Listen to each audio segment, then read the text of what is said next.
There are reports that Israel and Hamas terrorists may be close to an agreement to swap hostages for Palestinian prisoners. According to reports, Qatar, the U.S., Egypt have all been trying to broker a new deal which could include a month-long ceasefire. Whether there will be an agreement and what the exact terms are uncertain. Right now, reports say Israel is seeking to negotiate a stage-by-stage agreement, while Hamas terrorists are seeking a package deal. According to unnamed mediators, Hamas wants a permanent ceasefire that must be agreed upon first before any hostage release. Hamas also wants Israel's full withdrawal from Gaza. It's also reported that Hamas terrorists want the U.S., Egypt, and Qatar to guarantee that Israel would not resume fighting once hostages have been released. According to an unnamed Hamas terrorist leaders, Israel has offered to end the war if Hamas removes 6 of its senior leaders from Gaza. Israel's demand is said to include Yahya Sinwar, leaders of Hamas Gaza branch, and second-in-command to Hamas political leader Ismail Haniyeh. Haniyeh lives and rules from the safety of Doha, Qatar. There have been various and different reports about any possible agreement, and all from unnamed sources. National Public Diplomacy Director, Representative to the Israeli Prime Minister's Office, Tal Heinrich, joins me. Good evening, and I know very much you want those hostages to come home, and so does Prime Minister Netanyahu and everyone you're working with and the U.S. government. Can you tell me, is there any deal really close to being cemented on the table?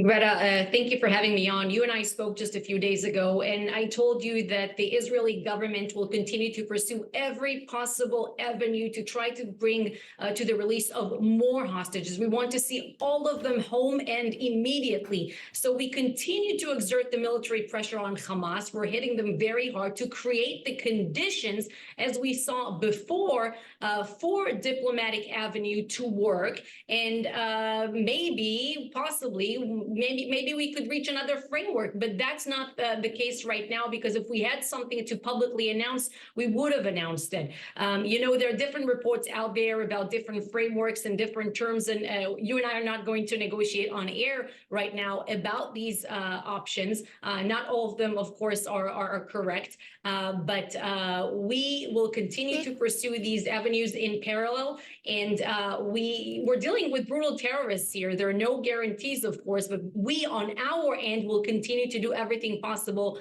Let me tell you what I find shocking is that one of the people supposedly helped negotiate a deal as a country, as a nation of Qatar.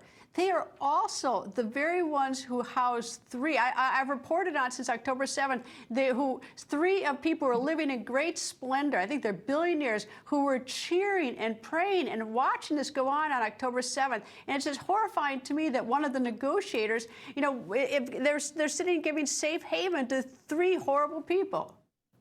You're right. We are working with international mediators such as Qatar and Egypt. And Qatar, as you know, they hosted for years and they continue to host the leadership of Hamas. And make no mistake, they might have not been on the ground on October 7th as part of the perpetrators of the invasion of the army of terrorists that carried out the massacre on October 7th. But they are the terror mastermind, so to say, providing the marching orders and also the resources for the terrorists on the ground. Now, Qatar says that its special relationship with these terror masterheads is something that can benefit the Western world. And we say that the burden of proof is on them. Let's see you putting more pressure on Hamas to bring to the release of these hostages.